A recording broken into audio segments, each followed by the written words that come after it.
State Colin Powell will join us live. And in the meantime, as members of Congress weigh the political impact of Wednesday's siege on the Capitol, many are also grappling with the personal trauma they experienced. These were men and women simply going about their work in what was supposed to be one of the most secure places in the world. Then, in an instant, chaos. I spoke with Congressman Jason Crow of Colorado. He's a former Army Ranger who was trapped inside the House gallery when rioters breached the final police barrier outside. The security came in, the Capitol Police came in, and they whisked away the speaker and the leadership and then started to evacuate. You were stuck in the gallery with other members. We were stuck in the gallery. There were about 15 or 20 of us there, and within a few minutes, we heard yelling and screaming, grenades going off. And the next thing I know, the police actually were shutting and locking the doors, locking us in to the chamber and starting to grab furniture and stack it against the windows and the doors. And that's when I knew that we were in trouble. I called my wife and told her that I loved her and to tell the kids that I loved them.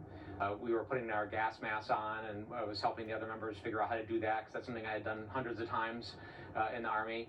You know, I had a pen in my pocket and was thinking about how we were going to fight our way out. There's an image that has really gone around the world today of you comforting one of your colleagues. What happened in that moment?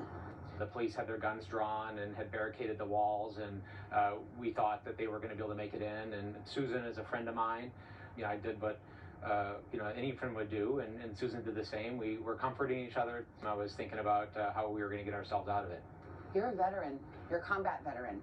Did you ever think you would feel like that inside the United States Capitol?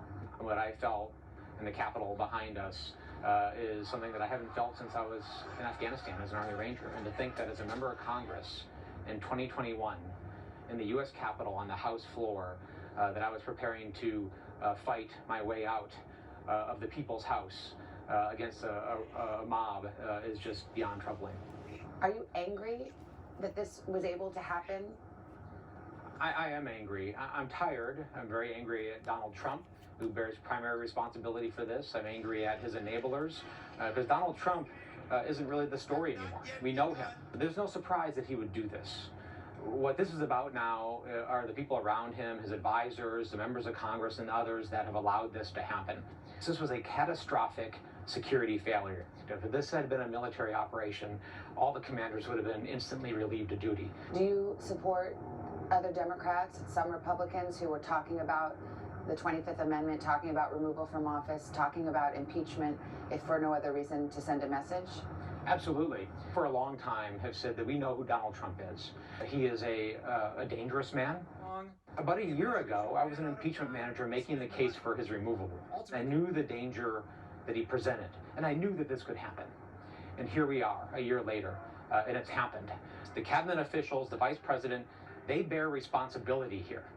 They have allowed this to happen, and they can assume that responsibility and make it right by invoking the 25th Amendment. How are you feeling as you try to just deal with the emotions of what have happened in this sacred place? I want to get back to my family. I want to hug my kids, be with them for a little while. But I'm also feeling tremendous resolve. The insurrectionists tried to derail our democracy yesterday. They failed because our government, our democracy is bigger than any one of them. We have some dark times ahead and a lot of work ahead of us. After I go home and spend some time with my kids, I'm going to roll my sleeves up and we're going to do that work.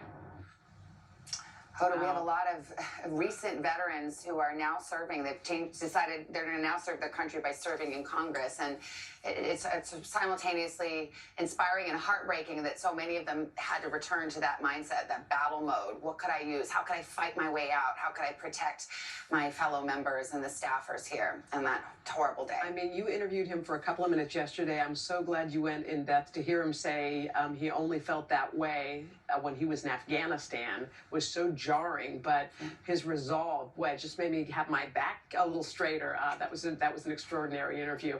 These veterans are the best of us. No There's kidding. no question. Yeah.